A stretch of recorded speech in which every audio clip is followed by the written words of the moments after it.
mga kachika bells, nagbabalik na naman ang Ate Bing nyo. And now, you are listening to Hey hey hey hey hey hey hey hey hey hey hey hey hey hey BHINGs on the air, BHINGs on the air, Bings on air. Get ready for the stories beyond compare. Hello everyone, I'm Bing. Grab a coffee, get comfy, and let's dive into Forever Fractured, a beautiful friendship lost. So, welcome mga kacheka bells. Welcome sa episode 3. Ito pala ang last episode natin ngayon. Ito ang last episode ng Forever Fractured, a beautiful friendship lost. So, makinig kayo ng mabuti at tsak na marami kayong matututunang lesson dito. The lesson I learned from that situation. Mga kachika bells, ano nga ba ang natutunan at napagtanto ko mula sa sitwasyong iyon? Gusto kong malaman niyo mga kachika bells na labis niyo talaga akong nasaktan sa nangyari sa friendship namin. Akala ko kasi pang forever na yun. Kasi sabi naman ng iba, may forever daw kung kaibigan lang kaysa sa lovers.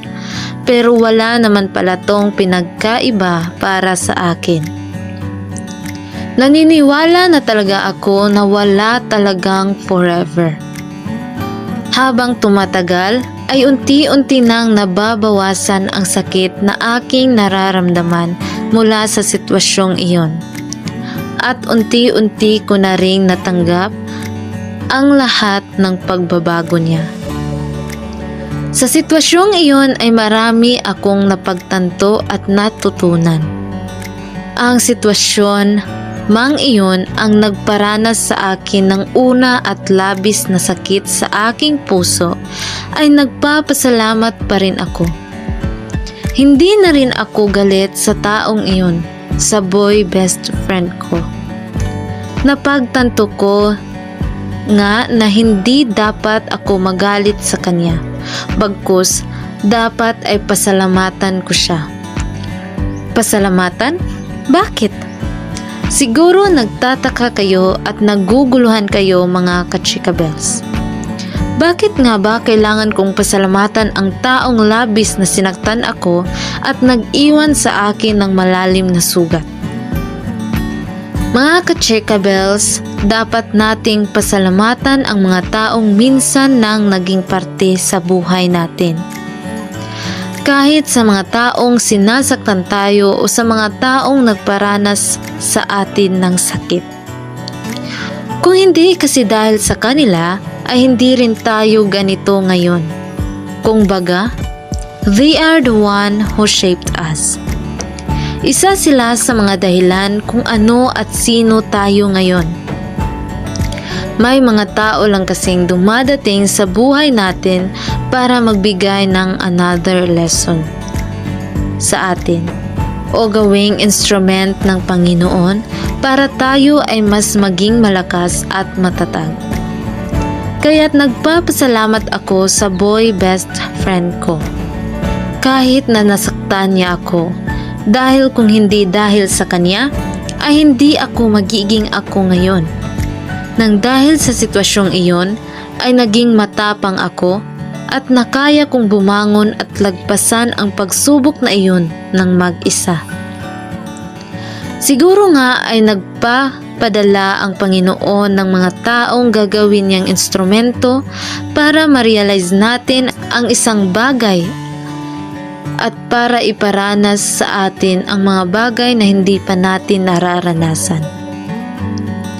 Naisip ko na siguro kaya nangyari iyon para ma-realize ko na hindi dapat ako magiging kampante at focused sa isa lang na tao. Kampante na kasi ako noon at okay na sa akin na wala akong ibang kaibigan dahil kontento na ako sa kanya. Kaya labis akong nasaktan. Mga kachikabels, wala namang masama sa pagkakaroon ng isa lamang na kaibigan. Pero ang masasabi ko lang sa inyo is huwag kayong maging kampante sa iisang tao lamang dahil kapag nawala yan ay mas labis kayong masasaktan. Nasanay kasi kayo na siya lagi ang inyong nakakasama at kapag nawala yan, hindi nyo alam kung saan kayo tatakbo dahil wala naman kayong ibang kaibigan dahil naging kampante kayo sa isang tao lang. Napagtanto ko rin na sa mundong ito ay wala pala talagang permanente. Temporary lang pala talaga ang lahat. Sa hulit-huli, wala pala talagang mananatili sa atin maliban sa pamilya natin. Masasabi ko rin na dahil sa sitwasyong iyon ay takot akong magkaroon ng malapit na kaibigan, lalong-lalo na ang kaibigang lalaki. Sa kasabihang boy best friend are not plastic but they will leave you when they found their princess. Sang-ayon ako sa kasabihang ito. Masasabi ko na totoo nga na hindi plastic maging kaibigan ang mga lalaki. Pero iiwan kanila kapag hanap na nila ang prinsesa ng buhay nila. Sa experience ko kasi, ay nagsimulang magbago ang kaibigan ko noong nakilala niya ang prinsesa ng buhay niya. At ngayon ay sila na nga, magjowa na sila. Masakit man isipin pero inisip ko na lang na kaya siya nagbago at kaya niya hindi ako pinapansin para hindi niya masaktan ang babaeng mahal niya. At dahil baka rin pagsilosan ako ng babae niya, kaya siguro siya umiwas. Iyan na lang ang nilagay ko sa aking isipan. Hindi man ako sigurado sa dahilang iyan, pero iyan na lang ang pinaniniwalaan ko para makalimutan ko siya at makamove on ako sa nangyari sa friendship namin. Inisip ko rin na kaya siguro nasira ang pagkakaibigan namin at nilayo siya sa akin ng Panginoon dahil may ibibigay ang Panginoon sa akin na mas higit pa sa Kanya. At yun nga, tama ako. Binigyan ako ng Panginoon ng mga kuyas. At hindi lang isa o dalawa, 3 pa ang binigay ng Panginoon. Nung nag-grade 11 na ako, taong 2023, ay nakilala ko ang 3 lalaki na naging matalik ko ring kaibigan. Sina Jiki, Ayan, and Jello. Masaya rin silang kasama at doon ko naisip na siguro kaya nga nawala sa akin ang boy best friend ko dahil ginawa lang siyang daan ng Panginoon para makilala ko ang 3 nagpaparamdam sa akin na malaga ako at pinaramdam nila ang pagmamahal ng isang tunay na kaibigan. Pero gaya nga ng sabi ko, wala talagang permanente dito sa mundo. Lahat temporary lang. Ngayon na tumuntong ako ng grade 12, kaibigan ko pa rin naman ang 3 iyon. Pero hindi na nga lang katulad ng dati. May bago kasi silang nakilala na group of friends at naging kasali rin silang 3 doon. Ngayon ay may kwadro ako. 2 kaming babae at 2 rin ang lalaki. Ito ay sina Jana, Renz at Jello. Nagpapasalamat ako sa kanila dahil nadama ko rin sa kanila ang tunay na kasiyahan, lalong-lalo na kapag magkasama kami at nagkakaintindihan kami, lalong-lalo na sa mga kalukuhan. Pero ngayon ay masasabi ko na talagang there is no perfect friendship. Sa una nga lang talaga masaya ang lahat. Palagi rin kasi akong nakaka-feel ng out of place, lonely, at para bang naiisip ko na wala talaga akong tunay na kaibigan, maliban sa kapatid ko. Mayroon din kasi silang ibang mga group of friends, kaya't minsan ay naiiwan ako mag-isa sa loob ng classroom namin. Naiisip ko at nasasabi ko minsan na ang tunay ko lang na kaibigan at ang pang forever kong kaibigan ay ang ate ko.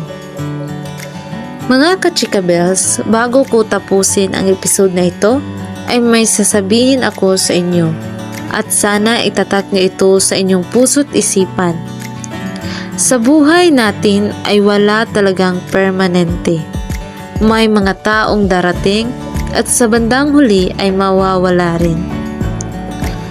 Mas pahalagahan natin ang pamilya natin kaysa sa kaibigan dahil walang kaibigan na mananatili sa atin hanggang sa huli.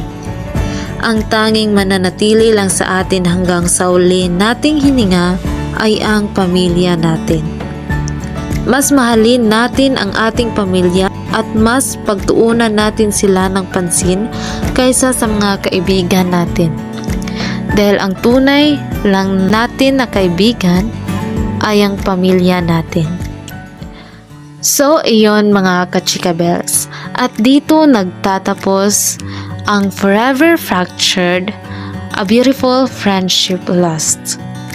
So, mga ka-Chika Bells, marami naman tayo nakakaranas ng ganito, ang mawalan ng kaibigan.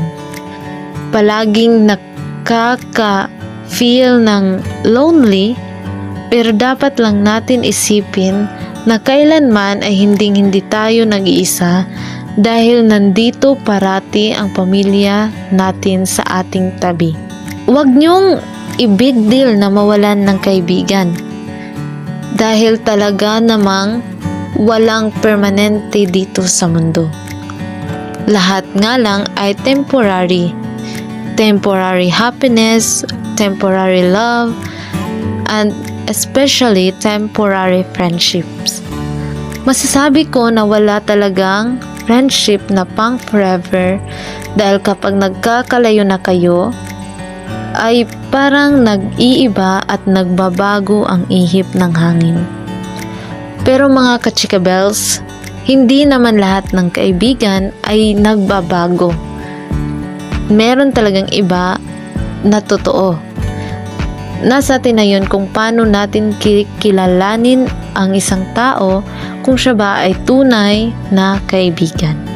At yun lamang, dito na nagtatapos ang episode na ito. Maraming salamat sa pakikinig mga Chika Bells at abangan nyo kapag meron na naman tayong bagong topic.